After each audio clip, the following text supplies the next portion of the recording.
বিসমিল্লাহির রহমানির রহিম। আসসালামু আলাইকুম আপুরা, প্লিজ সবাই জয়েন হয়ে যান। লাইভটা ক্লিয়ার ভাবে দেখা যাচ্ছে বা শোনা যাচ্ছে কিনা একটু কমেন্ট করবেন। যারা আছেন একটু হাই হ্যালো লিখে কমেন্ট করে সবাইকে জানান প্লিজ। একটু হাই হ্যালো লিখে কমেন্ট করে জানাবেন লাইভে সবকিছু ক্লিয়ার ভাবে দেখা যাচ্ছে বা শোনা যাচ্ছে কিনা।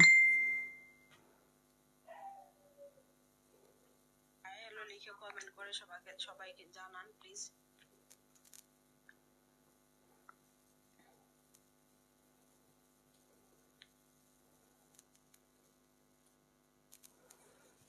শেয়ারগুলো দাও। খুব বেশি ইয়াদ দিও না, অল্প কিছু গ্রুপত দাও, পরে এখন আমি দেব।